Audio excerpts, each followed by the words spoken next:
कलाम खुदा को जो आज हम सीखेंगे, ये सीखेंगे अज़ाज़ेल को कि अज़ाज़ेल कौन है। इसकी हम पहला हिस्सा जो उनसे देख चुके हैं।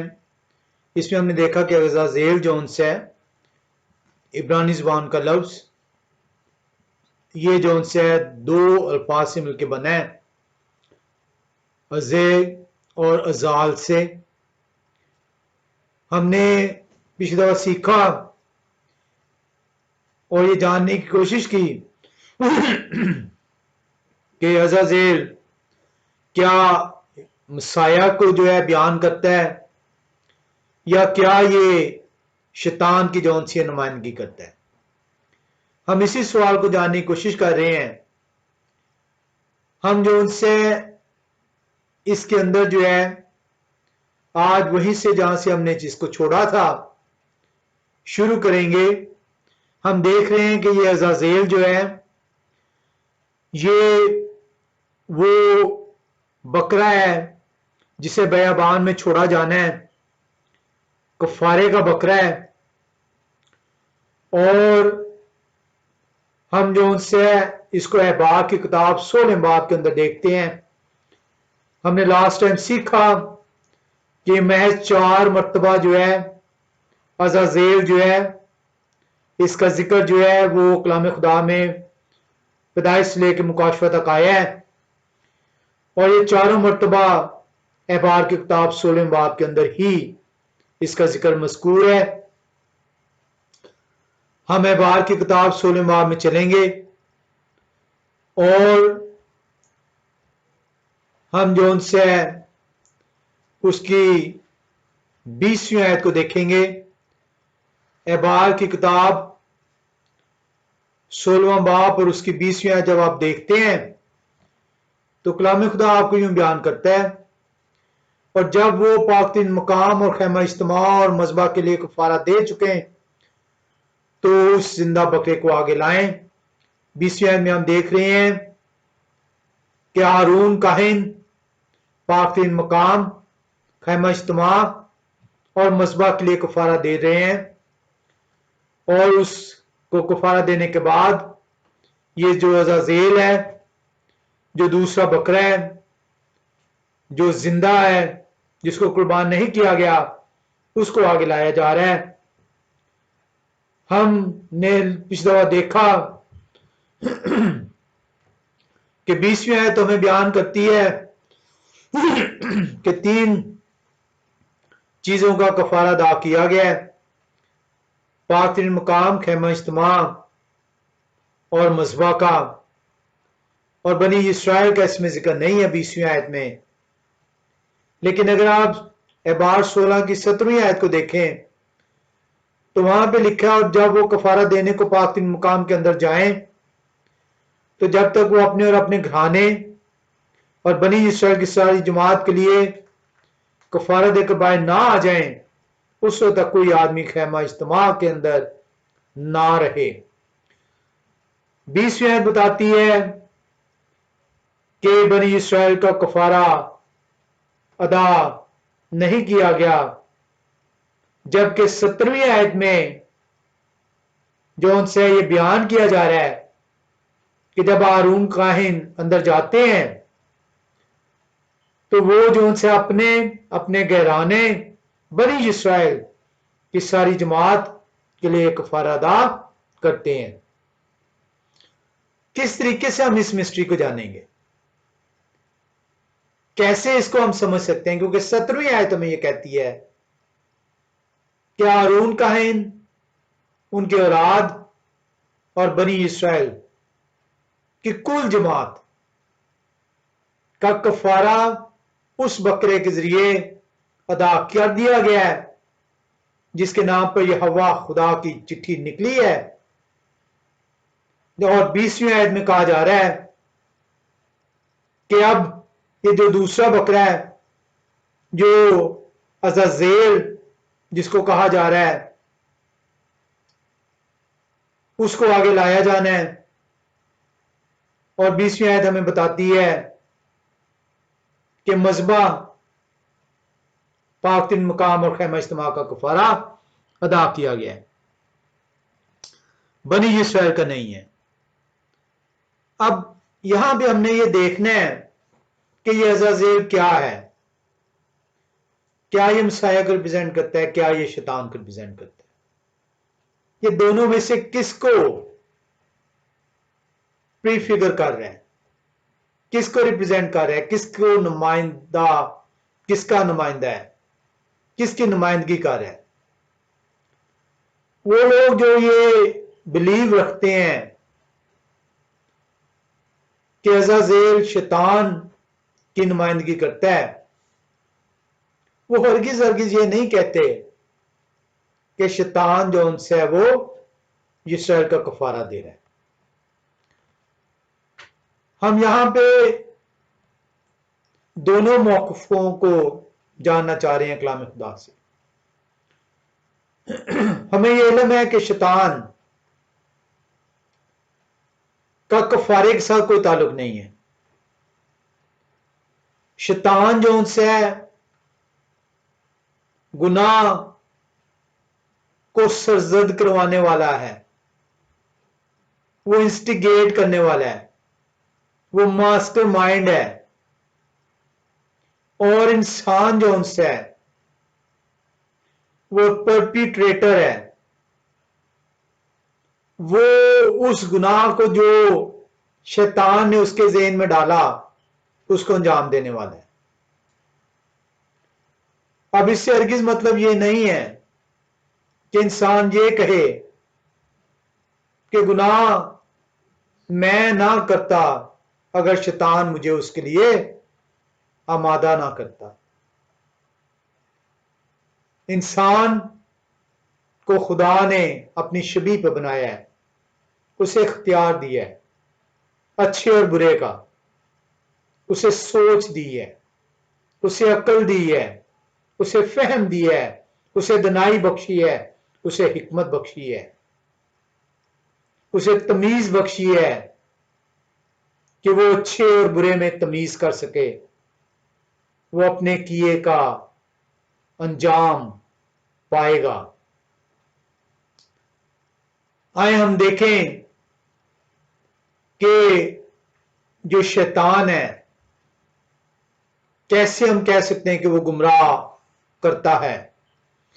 ये कलाम खुदा हमें सिखाता है। हम मुकाशवे की किताब 20वें बाब में चलेंगे और उसकी 7 से 8 आयात का मुताला करेंगे। मुकाशवा 20 बाब की जब आप 7 और 8 में आयत देखते हैं तो कलाम खुदा बयान करता है जब 1000 वर्ष पूरे हो चुकेंगे तो शैतान कैद से छोड़ दिया जाएगा और उन कौमों को जो जमीन की चारों तरफ होंगी, यानी जो मौजूद को गुमराह करके लड़ाई के लिए जमा करने को निकलेगा, उनका शुमार समुंदर की रेत के बराबर होगा।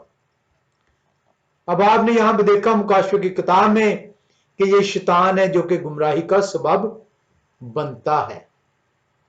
इसी तरीके से मुकाशवा अगर 12 बाब में आप आए तो वहां पे भी इसका जिक्र है। मुकाशवा 12 बाब और उसकी 9वीं आयत को देखें तो कलाम खुदा बयान करता है और वो बड़ा अस्तहा यानी वही पुराना सांप जो इब्लीस और शैतान कहलाता है और सारे जहां को गुमराह कर देता है, जमीन पर गिरा दिया गया और उसके फरिश्ते भी उसके साथ गिरा दिए गए। तो कलाम खुदा में बयान करता है कि शैतान जो है वो इंस्टिगेटर है, शैतान जो उनसे है वो मास्टरमाइंड है। और इंसान अच्छे और बुरे की तमीज रखने के बावजूद, दनाई रखने के बावजूद, हिकमत से पैरावार होने के बावजूद शैतान को जो उनसे अपना माबूद जब गर्दानता है तो वो गुनाह उससे सरजद होता है। अब यहां पे वो लोग जो कि ये मानते हैं कि शैतान जो उनसे है वो अज़ाज़ेल जो है उसको बयान किया जा रहा है, वो ये कहते हैं कि शैतान ने गुमराही का बीज इंसान के अंदर बोया और उसके नतीजे में इंसान जो उनसे उससे गुनाह सरजद हुआ। अब वो गुनाह जो उनसे हैं,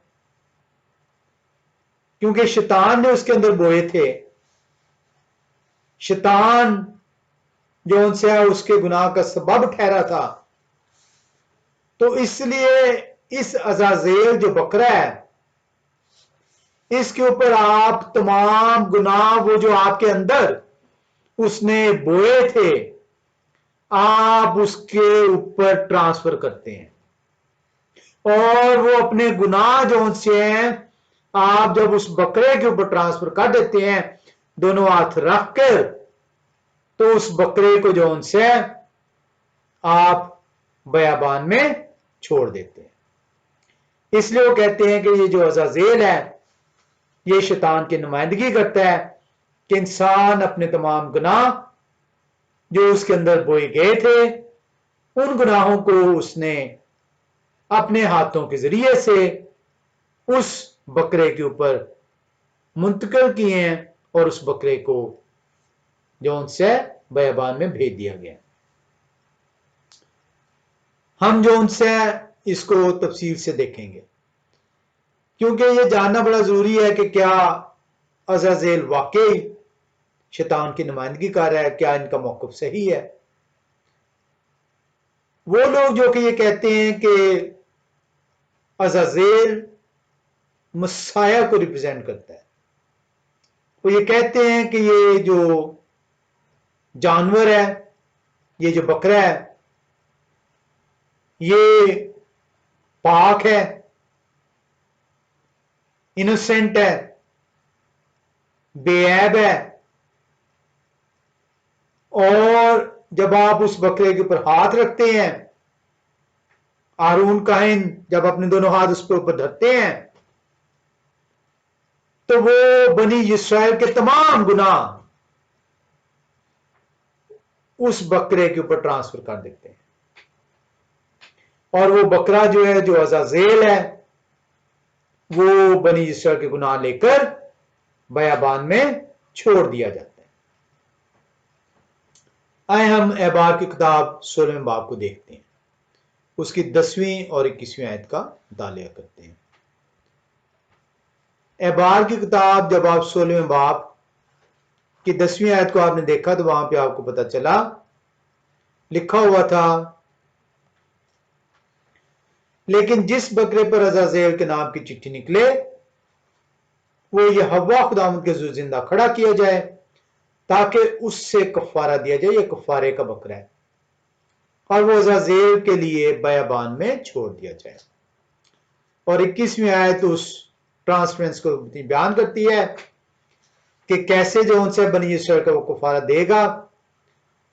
लिखा हुआ है 21वीं आयत में, और हारून अपने दोनों हाथ उस जिंदा बकरे के सर पर रखकर उसके ऊपर बनी इस्राएल की सब बदकारियों और उनके सब गुनाहों और खताओं का इकरार करें और उनको उस बकरे के सर पर धरकर उससे किसी शख्स के हाथ जो इस काम के लिए तैयार हो, आम शख्स नहीं, तैयार किया गया शख्स, बयाबान में भिजवा दें। So this is the way कि वो ट्रांसफरेंस होनी है। कैसे होनी है? क्या हारून काहिन अपने दोनों हाथ उस बकरे के सर पर रखेंगे। क्यों रखेंगे? ताकि बनी इस्राएल की तमाम बदकारियां, गुनाह जो उनसी हैं उस बकरे के सर पर धरे जा सके, और फिर उस बकरे को ऐसे शख्स के हाथ से जो इसके लिए तैयार किया गया होगा, उसको लेकर उस बकरे को बयाबान में छोड़ने के लिए कहा जाएगा।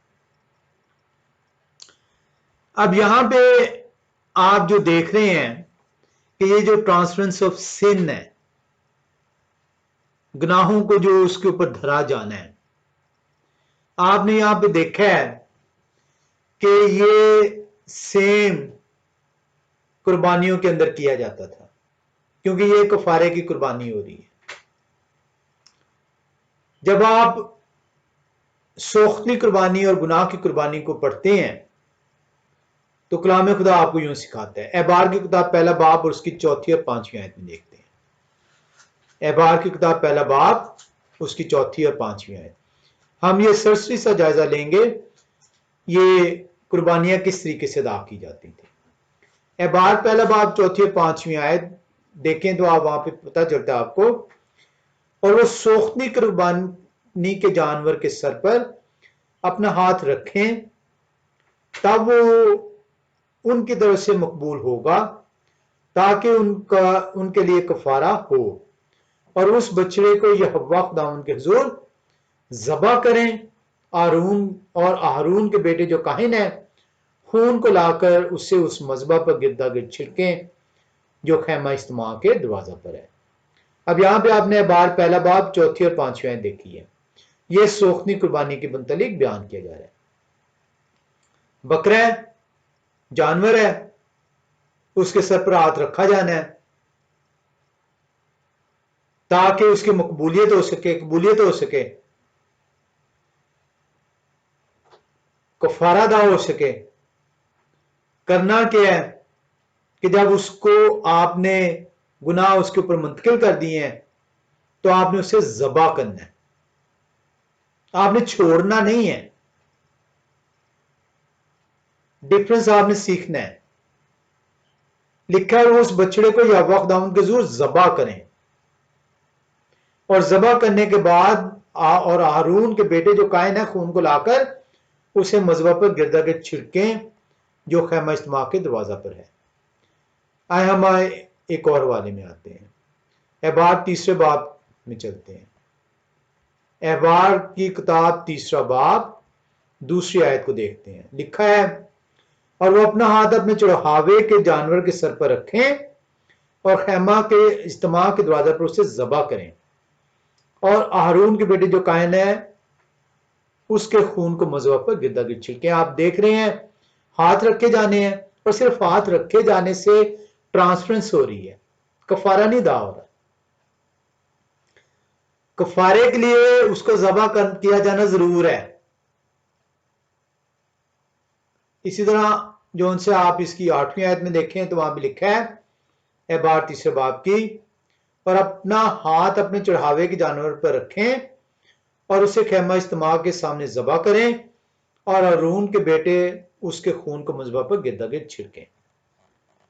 इसी तरह आप जो उनसे एक और हवाले में हम आएंगे, हम देखेंगे एहबार चौथे बाब में। एहबार की किताब चौथे बाब की 4 आयत को देखें। लिखा है वहां पर कलाम खुदा बयान करता है वो उस बछड़े को खैमा इज्तिमा के दरवाजा पर यहोवा खुदावंद के आगे लाएं और बछड़े के सर पर अपना हाथ रखें और उसको यहोवा खुदावंद के आगे ज़बह करें। अब यह ज़बह किया जाना जरूर है। सिर्फ हाथ रखने से ट्रांसफरेंस हो रही है।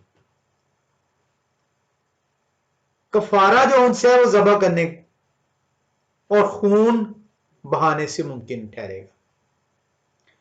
24वीं आयत को देखें अगर आप तो वहां भी लिखा है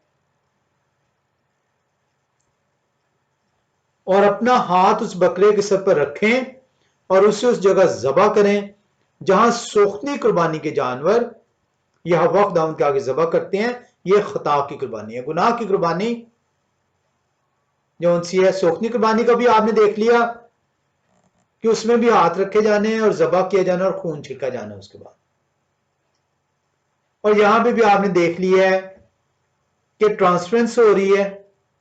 जो खता की कुर्बानी गुनाह की कुर्बानी है, हाथ रखे जा रहे हैं, उससे ट्रांसफरेंस हो रही है सिन की। ज़बह किया जाना है, कफारा अदा हो रहा है और खून छिड़का जाना है जिससे पाकीज़गी होनी है।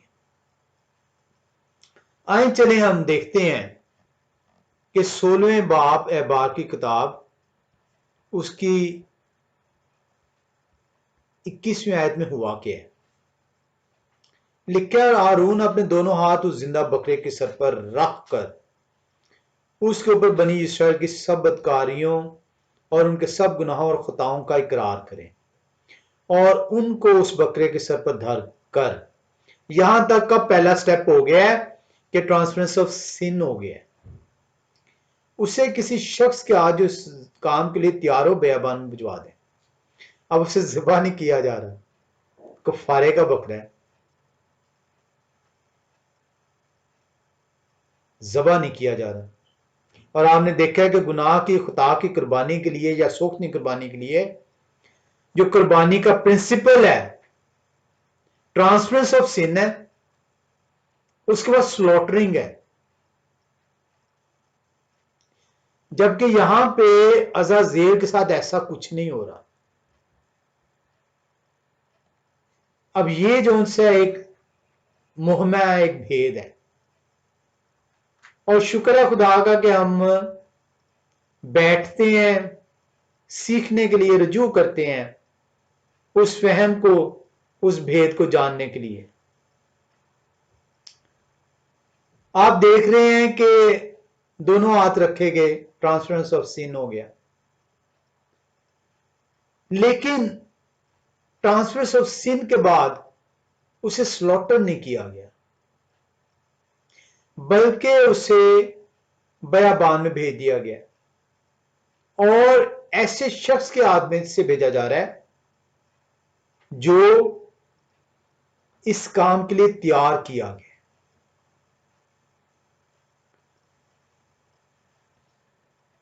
अब यहां पे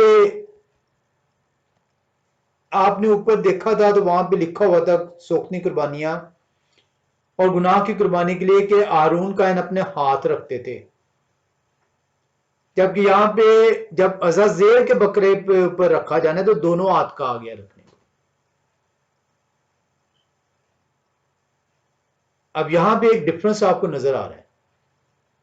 अगर आप कहते हैं तो मैं फिर से एबार की किताब का चौथे बाब की 24वीं आयत पढ़ देता हूं। लिखा है, और अपना हाथ उस बकरे के सर पर रखें। अपना हाथ उस बकरे के सर पर रखें और उसे उस जगह ज़बा करें जहां सोखनी कुर्बानी के जानवर या वह खुदा उनके आगे ज़बा करते हैं। यह खुदा की कुर्बानी है, यानी गुनाह की कुर्बानी के लिए हाथ रखा जाना है। और जब आप 16वें बाब की 21वीं आयत में देखते हैं तो वहां पे लिखा है, और आरून अपने दोनों हाथ उस जिंदा बकरे के सर पर रख। तो there is a difference. Problem यह है कि हम लोग सिर्फ पढ़ रहे होते हैं, हम रजू नहीं कर रहे होते। हम कलाम खुदा को मौका नहीं देते कि वो हमें सिखाएं, हमसे बात करें, ताकि हम सुने और सीखें और समझें और रजू लाएं। तो यहां पे डिफरेंट है, दोनों हाथ रखे जा रहे हैं। अब यहां पे हमें जो है वो ये सीखना है कि क्या इससे कोई तब्दीली हो गई है। आए हम देखें कि अहबार चौथा बाब 15वीं आयत क्या बयान करता है। अहबार की किताब चौथा बाब 15वीं आयत कलाम खुदा बयान करता है, और जमात के बुजुर्ग अपने अपने हाथ यह हव्वा खुदाउन के आगे उस बछड़े के सर पर रखें और बछड़ा यह हव्वा खुदाउन के आगे ज़बा किया जाए। ठीक हो गया जी। ये किसकी कुर्बानी है? लिखा है 13वीं आयत को अगर आप देखें तो, अगर बनी इसराइल की सारी जमात से अनजाने चूक हो जाए और ये बात जमात की आंखों से छिपी हो तो भी वो उन कामों में से जिसने यहोवा खुदा ने मना किया किसी काम को करके मुजरम हो गई हो, तो उस खता के, यानी गुनाह की कुर्बानी है, खता हुई थी, गुनाह हुआ था लेकिन वो छुपिया हुआ था, तो उस खता के जिसके वो कसूरवारों मालूम हो जाने पर जमात एक बछड़ा खता की कुर्बानी के तौर पर यहोवा चढ़ाने के लिए खैमा इज्तिमा के सामने लाए, और जमात के बुजुर्ग अपने अपने हाथ, अपना हाथ नहीं, अपने अपने हाथ, यहां पे भी दोनों हाथ रखे जा रहे हैं। ठीक हो गया। अब हम देखते हैं कि जब आप बछड़े के सर पर हाथ रखते हैं तो हाथ रखने से मुराद ये है कि आप ट्रांसफरेंस ऑफ सिन कर रहे हैं। तो वो लोग ये जो शैतान को मानते हैं कि शैतान एक मानने से मुराद है कि वो ये मानते हैं, उनका ये ईमान है कि अज़ाज़ील शैतान की नुमाइंदगी करता है। वो ये कहते हैं, वो कहते हैं कि देखें कि ये हाथ रखे गए हैं, दोनों हाथ, और इससे कलाम खुदा में सिखाता है कि ट्रांसफरेंस ऑफ सिन हो गया है। वो गुनाह जो आपके अंदर मौजूद थे, वो गुनाह आपने उसके ऊपर ला दिए। बिल्कुल ठीक कहते हैं। वो कहते हैं कि सिन जो से जो आपके अंदर से था वो निकल गया है, और वो निकल कर कहां पे आ गया? वो उस बकरे के ऊपर आ गया। यानी आपने अपने अंदर से उस सिन को निकाल दिया। बेसिकली वो कह रहे हैं कि ये क्योंकि बकरा शैतान की नुमाइंदगी कर रहा है, तो आपने वो गुनाह जो शैतान ने आपके अंदर डाला था, उस गुनाह को आपने निकाल के शैतान के ऊपर ला दिया। वो लोग जो कि अज़ाज़ील को कहते हैं कि ये शैतान की नुमाइंदगी कर रहा है। जाहिर उनका पॉइंट जो उनसे है वो बड़ा वैलिड है कि शैतान ने आपके अंदर गुनाह डाला, और आपने अपने हाथों के जरिए से उसी गुनाह को जो शैतान ने आपके अंदर डाला था, उस शैतान के ऊपर जो अज़ाज़ील है उसके ऊपर आपने ला दिया।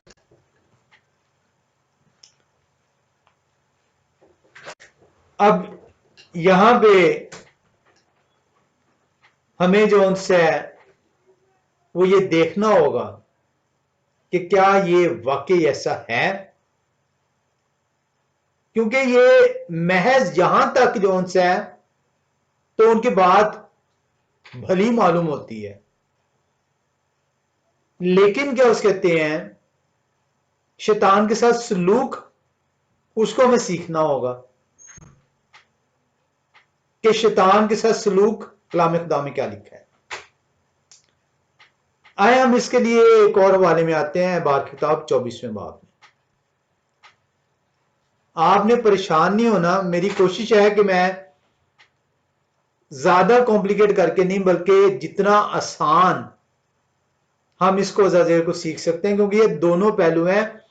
और ये मैंने जैसे कि पहले शुरू में बताया था कि बहुत सारे लोगों का ये बिलीव है कि अज़ाज़ील मसाया की नुमाइंदगी कर रहा है, लेकिन कुछ लोग ऐसे भी हैं, कुछ मिशनें ऐसी भी हैं जो ये कहती हैं कि अज़ाज़ील शैतान की नुमाइंदगी करता है।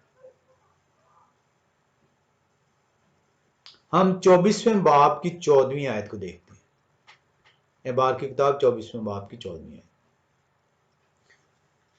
अब यहां पे एक ब्लास्फीमर है। ब्लास्फीमर वो होता है जो खुदा के जो उनसे कुफर बकता है।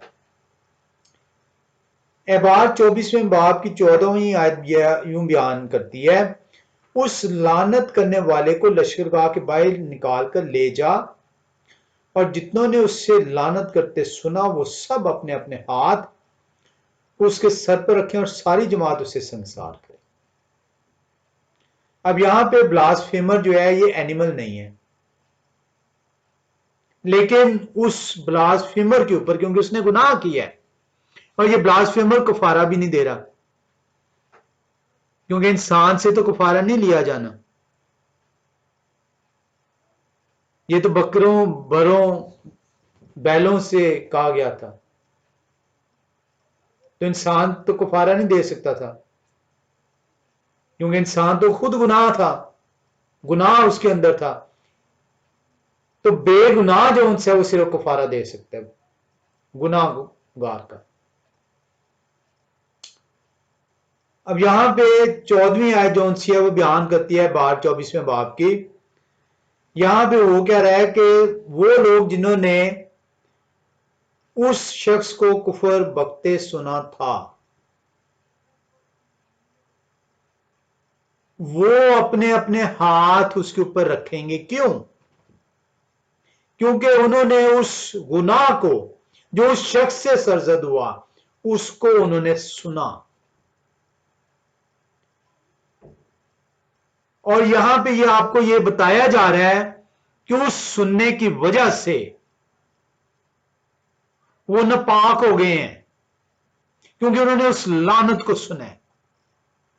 और उस नापाकी को जो उनसे अपने हाथ उस शख्स के ऊपर जो ब्लास्फीमर है उसके ऊपर धर रहे हैं, ताकि वो उस नापाकी को उसके ऊपर ट्रांसफर कर सके और उसके बाद उसको संसार किया जाना है। इसी हवाले को लेकर वो लोग जो कि ये कहते हैं कि अज़ाज़ेल शैतान की नुमाइंदगी करता है, वो कहते हैं कि देखें, शैतान ने गुनाह का बीज आपके अंदर बोया, आपसे गुनाह सरजद हुआ। बहुत जरूरी है कि इस बीज को आप अपने अंदर से उसी जगह पे ले जाएं जहां से वो बोया गया था। इसलिए वो ये बयान करते हैं कि अज़ाज़ेल बकरा शैतान की नुमाइंदगी करता है, और जब आप अपने दोनों हाथ उसके ऊपर धरते हैं तो आप उस गुनाह को जो आपके अंदर वो बोता है उस गुनाह को उसके ऊपर ट्रांसफर कर देते हैं। सवाल यहां पे ये है कि क्या अज़ाज़ेल कफारे का जानवर नहीं है?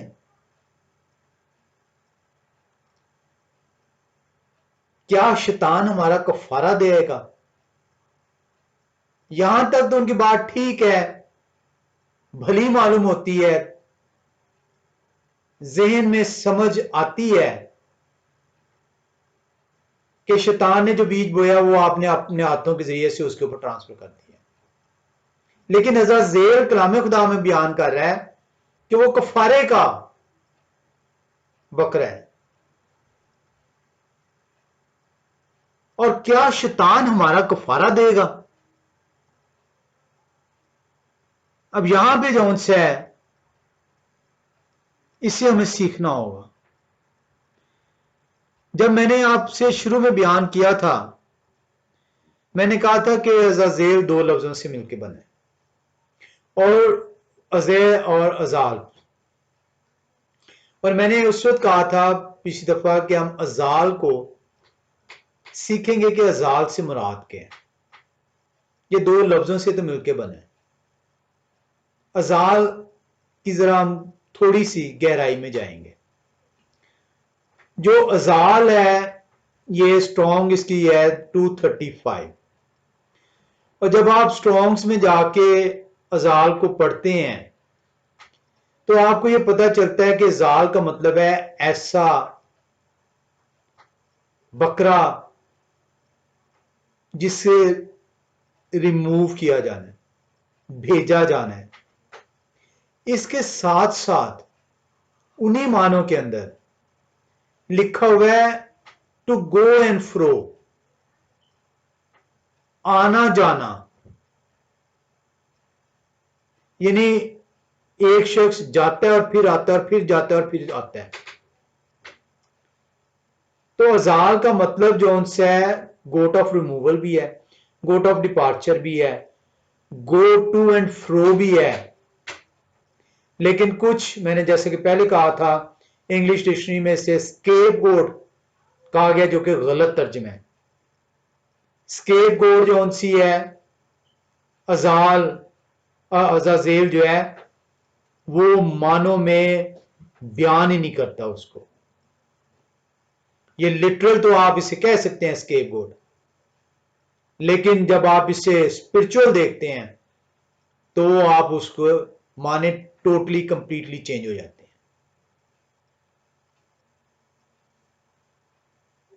अब हमें यह सीखना है कि अजाल गोट ऑफ डिपार्चर है, गोट ऑफ रिमूवल है, और ये टू एंड फ्रो है, which is going to and fro, आ जा रहा है। तो हमें देखना होगा कलाम खुदा किस चीज के मुतालिक बताता है। ये कौन सी चीज ऐसी है जो कि जाती है आती है, जाती है आती है। आए हम इसको सीखने के लिए अय्यूब की किताब, अमूमी तौर पे इसे अय्यूब कहा जाता है, अय्यूब नहीं है वर्ड, अय्यूब है। अय्यूब बी की जगह वी निकलेगा। इयोव की किताब पहला बाब। तो जब आप इयोव की किताब पहला बाब और उसकी 7वीं आयत में जाते हैं तो आपको पता चलता है ये कौन आता जाता है। 7वीं आयत बयान करती है, और ये हव्वा खुदावन ने शैतान से पूछा कि तू कहां से आता है। शैतान ने यह हव्वा खुदावन को जवाब दिया कि जमीन पर इधर उधर घूमता फिरता और उसमें सैर करता हुआ आया हूं। 7वीं आयत बता रही है ये तो शैतान है जो घूमता फिरता है, जो आता जाता है। क्योंकि आप इसकी पिछली आयतों में देखेंगे और अगली आयतों में देखेंगे तो ये अयूब की जो है आप पढ़ें तो उसमें जो है जब खुदा इजाजत दे देते हैं शैतान को कि आप उसे मार नहीं सकते, लेकिन जितना आप गुजन पहुंचाना चाहते हैं मेरे बंदे को पहुंचा लें। तो अब यहां पे हमें अजाल ये बयान कर रहा है, जिसको जब हम स्ट्रॉन्ग में देखते हैं कि ये गोट ऑफ रिमूवल है, गोट ऑफ डिपार्चर है, गो टू एंड फ्रो है। और जब हम देखते हैं कि ये कलाम खुदा में टू एंड फ्रो जो उनसे कौन है, तो हमें यूब पहला बाब 7वीं आयत बयान करती है शैतान है। तो क्या हम मुहिमे को हल कर चुके हैं कि अजाल जो उनसे शैतान की नुमाइंदगी करता है। लेकिन सवाल वहीं पे खड़ा है कि ये कफारे का बकरा है और शैतान हमारा कफारा नहीं अदा कर सकता। लेकिन इसके साथ साथ जब आप टू एंड फ्रो को कलाम खुदा के अंदर देखते हैं, जहां जहां टू एंड फ्रो आया है, जब इसको आप देखते हैं, इवन आप योग पहला बाब की 7वीं आयत को भी देखें तो वहां पर लफ्ज अजाल नहीं है। तो अजाल जो उनसे है वो कभी भी कलाम खुदा के अंदर टू एंड फ्रो के लिए इस्तेमाल नहीं हुआ। ये शैतान अजाल जो उनसे लफ्ज है ये आने और जाने के लिए इस्तेमाल नहीं हो रहा। इवन जो मैंने भी आपके साथ अय्यूब पहले आप 7वीं आयत पढ़ी है उसके अंदर भी ये जो लफ्ज है जो आने और जाने के लिए इस्तेमाल होता है लफ्ज, ये इब्रानी जुबान के लफ्ज की स्ट्रॉन्ग कंकॉर्डेंस 7751 है, H7751, और ये लफ्ज है शूट। तो हमें कम से कम यहां से तो ये पता चल गया कि इस को लेकर आप ये नहीं कंक्लूड कर सकते कि ये शैतान की नुमाइंदगी कर है। अब जब आप ब्लास्फीमर को लेते हैं, जो हमने एबार की किताब में पढ़ा था 24वें बाब में, तो हमने देखा था कि अजाल जो है ये बकरा है, बेऐब बकरा है, क्लीन जानवर है, कुर्बानी का जानवर है, कफारे का जानवर है। जबकि ब्लास्फेमर जो है इंसान है और ये किसी भी तौर पर जो उनसे गुनाह से भरा हुआ है, गुनाह लुदा है और कफारे के लिए हरगिज इस्तेमाल नहीं होता। बयाबान को हमें देखने की जरूरत है। बयाबान जो उनसे है इसको मुख्तलिफ तरीकों से बयान किया गया है।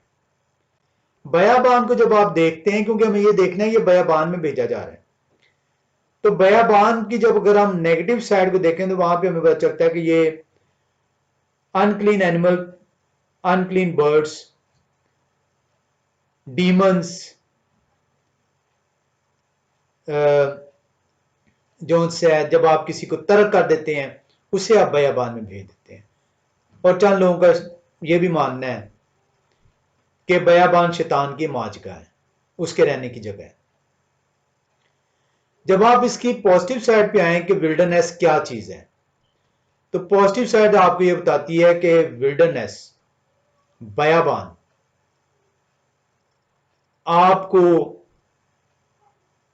ट्रेन करने के लिए है, आपकी आजमाइश के लिए है, आपके ईमान की मजबूती के लिए भी इस्तेमाल होता है।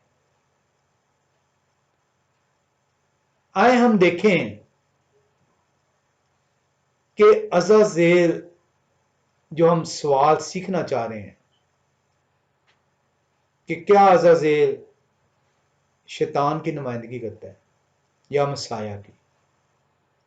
आए हम देखें कि शैतान की अगर वो नुमाइंदगी करता है तो अज़ाज़ेल एबार की किताब 16वें बाब की 21वीं आयत में वो कंप्लीट प्रिंसिपल प्रोसेस बयान किया जा रहा है कि हारून का अपने दोनों हाथ उस पर रखेंगे, ट्रांसफरेंस ऑफ सिन होगा बनी इस्राइल का, और उसे एक ऐसे डेडिकेटेड पर्सन, फिट मैन जो इस काम के लिए तैयार किया गया उसके जरिए से बयाबान में छोड़ दिया जाएगा।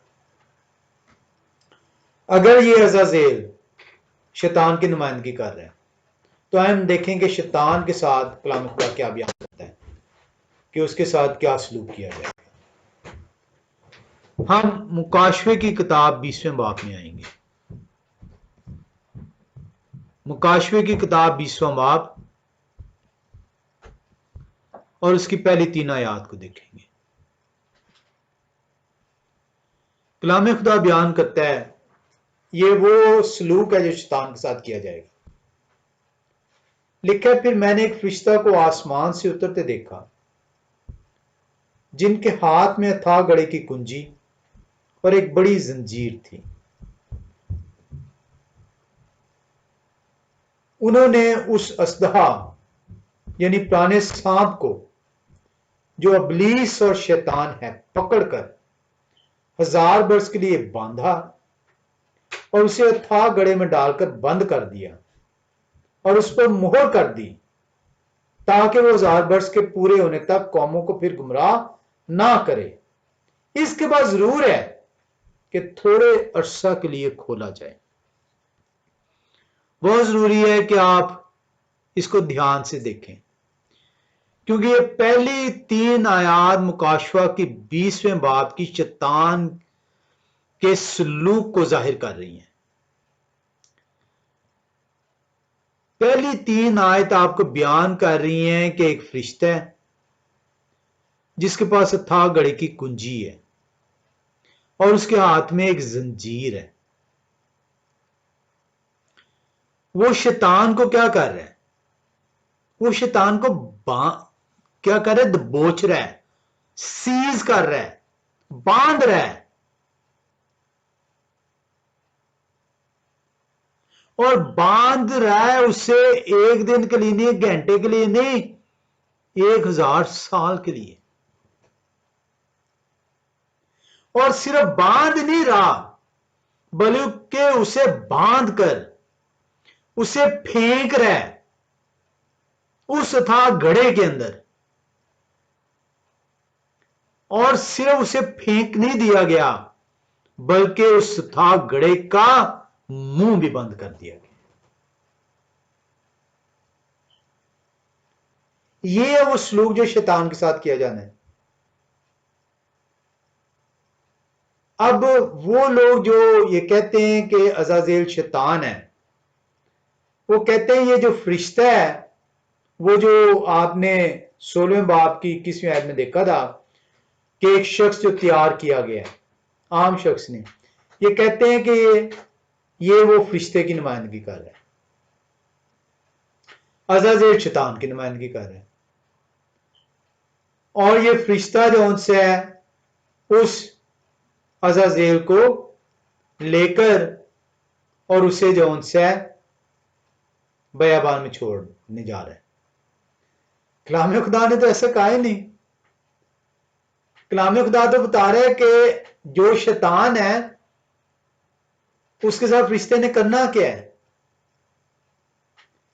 फरिश्ता उसे लेकर कहीं नहीं जाएगा। कलाम खुदा मुकाशवे 20वें बाब की पहली 3 आयात में शैतान के साथ जो सलूक किया जाएगा उसको बयान करता है। बयान कर रहा है कलाम खुदा के फरिश्ता जो है उसके हाथ में एक जंजीर है, उस जंजीर से उस शैतान को बांधा जाएगा, बांध के जोन से उसको फेंका जाएगा, 1000 साल के लिए उस गड़े के अंदर रख दिया जाएगा और उसका मुंह बंद कर दिया जाएगा।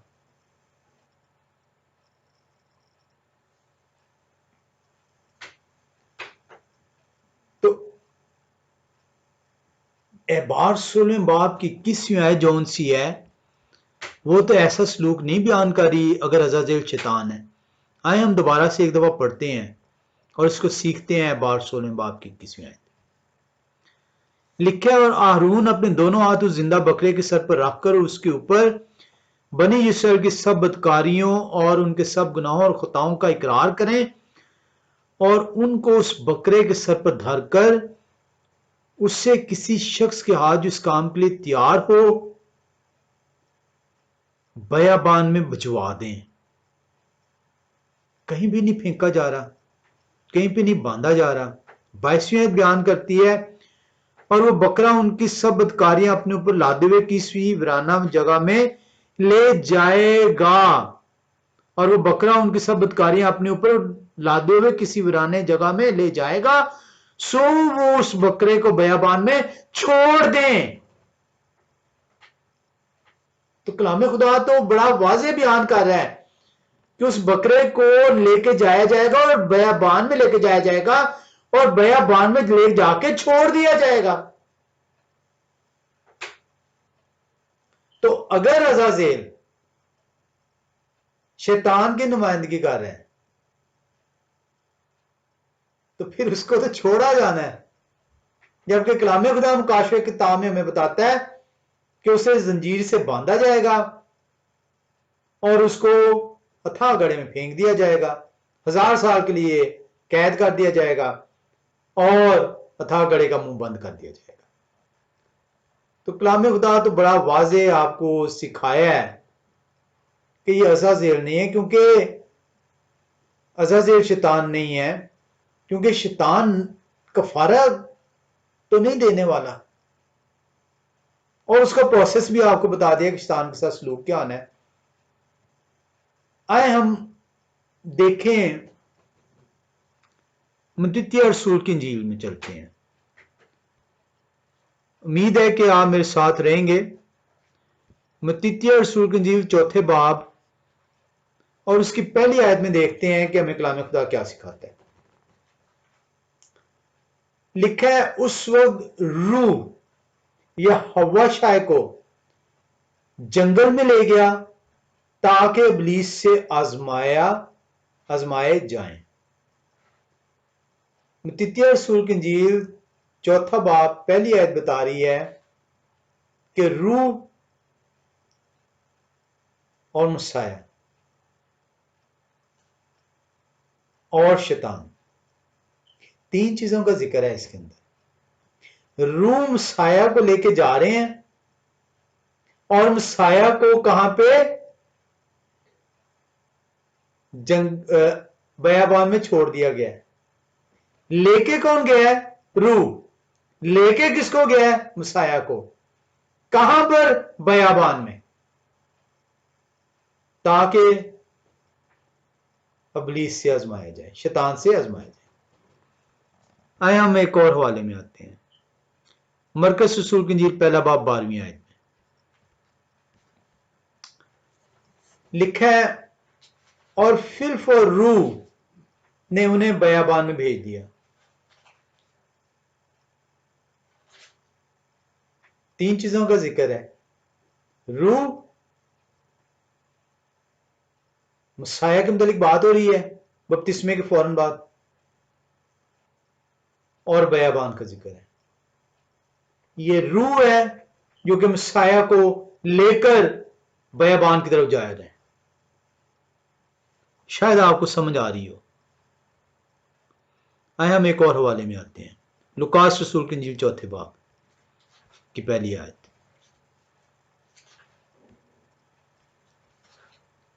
लुकास रसूल की इंजील 4 बाब पहली आयत। लिखा है, फिर यहोवा शाह रूह कुदस से भरे हुए यरदन से लौटे और 40 दिन तक रूह की हिदायत से बयाबान में फिरते रहे। यहां पे भी जिक्र है 3 चीजों का, मुसाया, रूह कुद्स और बयाबान। तो आपको यहां पे जो चीज मिल रही है वो मिल रही है कि एक रूह है और मुसाया है और बयाबान है। आए हम एबार 16 बाब की 21वीं आयत को देखें। एक दफा फिर से पढ़ें। 16 बाब की 21वीं आयत बयान करती है, और हारून अपने दोनों हाथ उस जिंदा बकरे के सर पर रखकर उसके ऊपर बनी इसराइल की सब बदकारियों और उनके सब गुनाहों और खताओं का इकरार करें, और उनको उस बकरे के सर पर धरकर उसे किसी शख्स के हाथ से जो इस काम के लिए तैयार हो बयाबान में भिजवा दें। अब जब आप इसे कंपेयर करते हैं मत्तित्याह रसूल की इंजील 4 बाब की पहली आयत, जहां पे रूह मसाया को लेकर बयाबान में ले जाते हैं, मरकस रसूल बता रहे हैं कि रूह मसाया को बयाबान में ले गए, लुकास रसूल बता रहे हैं कि रूह मसाया को बयाबान में ले गए। जब आप इसको एबार 16 बाब की 21वीं आयत के साथ देखते हैं तो आपको पता चलता है कि वो फिटमैन, वो शख्स जिसे चुना जाना था, जो आम शख्स नहीं था, ऐसे नहीं लिख दिया गया जो इस काम के लिए तैयार हो। उसका तैयार होना जरूरी था, उसका चुना जाना जरूरी था। वो फरिश्ते की नुमाइंदगी करता है। वो जो आपको दिखाया गया था, वो जो आपको कुर्बानी सिखाई गई थी कि ये किस तरीके से अदा की जाएगी, वो मसाया के बपतिस्मे के फौरन बाद उसका इरादा होता है। वो फिटमैन, वो चुना हुआ शख्स जो उस बरे को लेकर, जिसने बयाबान में लेकर जाना था, वो रूह कुद्स है। वो बरा मसाया की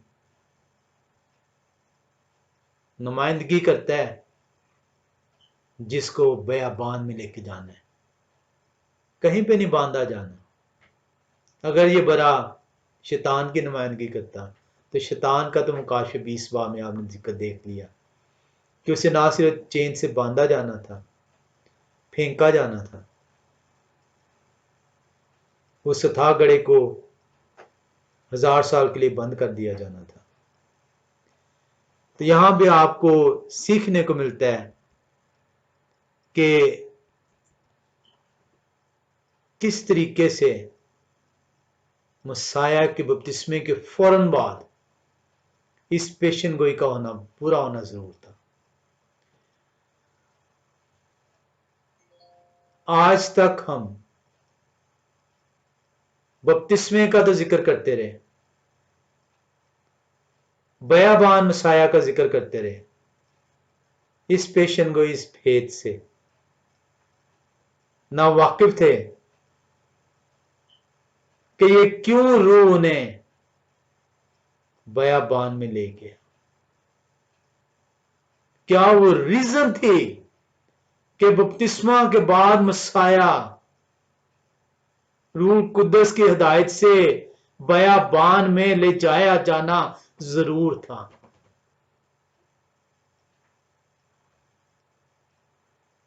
एक एक लफ्ज कलाम खुदा में रूह की हिदायत से लिखा गया, इंसान की अपनी मर्जी से नहीं लिखा गया। ये इंसानी किताब नहीं है जो हजारों साल बाद तब्दील करनी पड़ जाए। वो कुर्बानियां जो बनी इस्राएल को मोशे की मार्फत दी गई, वो ऐसे नहीं दी गई। उसका एक एक स्टेप मसाया को बयान कर रहा था।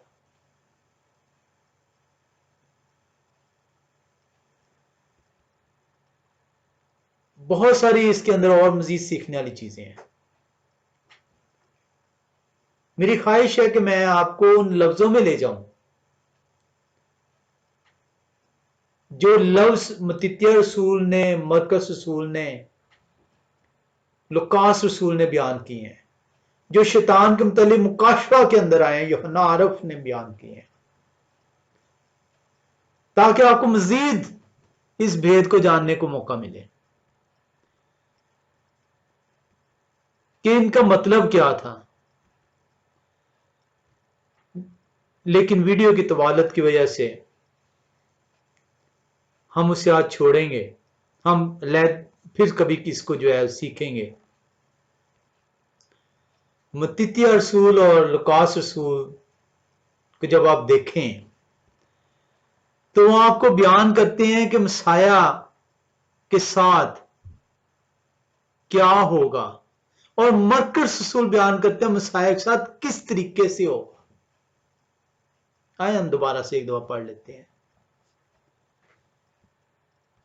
हम मत्तित्याह रसूल में देखते हैं चौथे बाब की पहली आयत, उस वक्त रूह हवा शाय को जंगल में ले गया ताकि इब्लीस से आजमाया जाए। मत्तित्याह रसूल और लुकास रसूल बयान करते हैं मसीह के साथ होगा क्या। वो बात जो खुदाए कदूस ने मोशे को कही थी कि अज़ाज़ेल के साथ करनी है, उसकी आज पेशन गोई मत्तित्याह रसूल चौथे बाब की पहली आयत और लुकास रसूल चौथे बाब की पहली आयत में बयान कर रहे हैं कि किस तरीके से मसीह के साथ क्या किया जाएगा। फिर यहोवा शाह रूह कुद्दस से भरे हुए यरदन से लौटे और 40 दिन तक रूह के दाए से बेबान में फिरते रहे।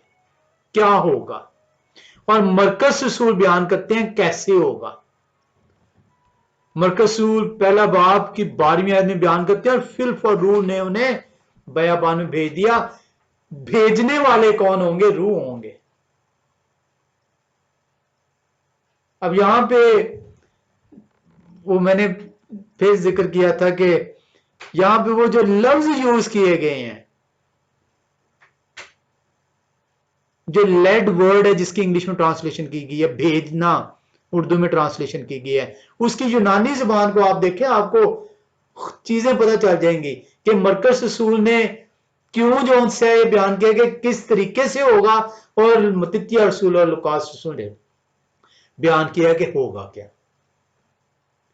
और इसी तरीके से यूहन्ना आरफ ने जो बयान किया मुकाशफा की 20वें बाब की पहली 3 आयत, एक एक चीज को, एक एक लफ्ज को जब यूनानी के अंदर, जुबान के अंदर इसको देखते हैं तो आपके अंदर वो तमाम चीज खुल के सामने आ जाती है कि किस तरीके से शैतान के साथ सलूक किया जाएगा। अब यहां पे एक सवाल उभरता है, और इसी सवाल को मैं करके इस टॉपिक को आज यहां पर खत्म करूंगा, और इसका अगला हिस्सा हम इस सवाल को सीखेंगे अगली दफा। और वो सवाल ये है,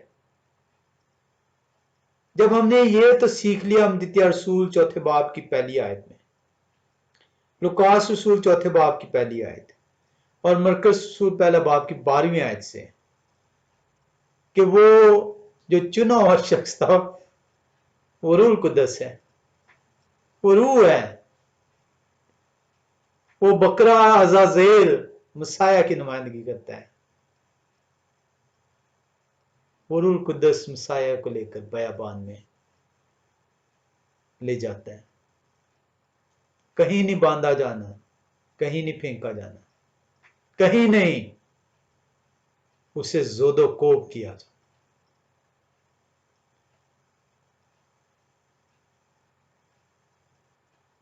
एक चीज और मैं आपको बताता चलूं, जो यहूदी लोग हैं, जो मसाया के इस वक्त मुनकर हैं, मसाया की पहली आमद के मुनकर हैं। मसाया की आमद को तो वो मानते हैं, लेकिन पहली आमद से इनकारी हैं। उन्होंने अपने लिटरेचर के अंदर, मैं उस लिटरेचर के अंदर भी नहीं आपको लेके जाऊंगा, उन्होंने इस रिचुअल को कैसे जो है कर दिया था। उन्होंने अज़ाज़ेल को पहाड़ी की चोटी पर ले जाते थे और उसको गिराते थे उस चोटी पर से, क्योंकि वो कहते थे कि ये शैतान है, क्योंकि वो नहीं चाहते थे कि मसाया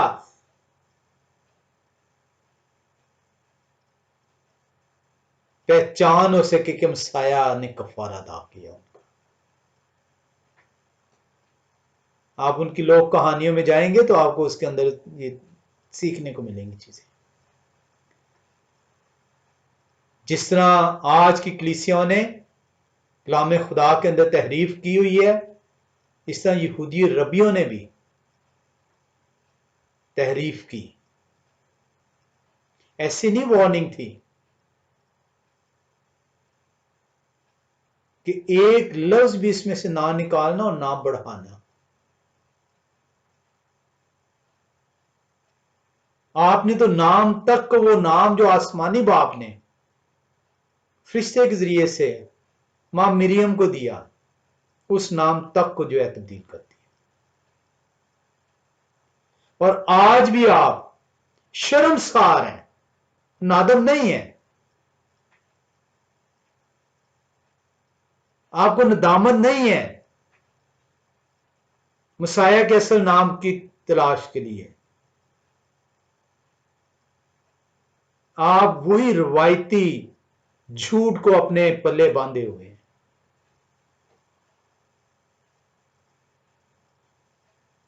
सवाल जो आज मैं आपके लिए छोड़े जा रहा हूं, ये तो हमने जान लिया कि वो बड़ा मसाया है, वो शख्स जो उस बरे को लेकर जाता है वो रूल कुदस है जो उन्हें बयाबान में ले गया है। सवाल यहां पर यह बनता है कि अज़ाज़ेल के ऊपर आरून कायन ने अपने दोनों हाथ रखे ताकि बनी इस्राएल की तमाम बदकारियां उस पर मुंतकिल की जा सके और उसे बयाबान में छोड़ दिया जाए, जबकि मसाया जो है उन्हें रूल कुदस बयाबान में ले जाता है और बयाबान से वापस जब आते हैं तो अपनी मुनादी करते हैं और कफारा अदा करते हैं। अज़ाज़ेल के ऊपर गुनाह लादे गए, वो कफारे का बकरा था, बयाबान में छोड़ दिया गया। मसाया रूह कुदस से भरे बयाबान में जाते हैं, रूह उन्हें वहां पर ले जाता है और वो वापस आके कफारा अदा करते हैं। ये हम इन दोनों को किस तरीके से सीख पाएंगे, किस तरीके से जान पाएंगे? How can we reconcile it? कि मसाया बयाबान में जाने के बाद कफारा कैसे अदा कर रहे हैं, जबकि अज़ाज़ेल बयाबान में जो कफारे के बकरे हैं वो छोड़े जाते हैं। अगली दफा हम इसी सवाल से इसका आगाज करेंगे। हम खुदा का शुक्र करते हैं कि वो हमें वो तौफीक बख्शते हैं कि हम इस पाक सबत के दिन को, जो उनका दिन है, ठहर सकें, सीख सकें, रूह को बोलने दें, अपने कानों को उसकी तरफ मुतवज्जा करें ताकि हम समझ सकें और रुजू कर सकें। खुदा हर उस शख्स को जो अपने आप को उनके लिए तैयार करता है अपनी बरकतों से, अपने वादे के मुताबिक रहनुमाई फरमाए। आमीन।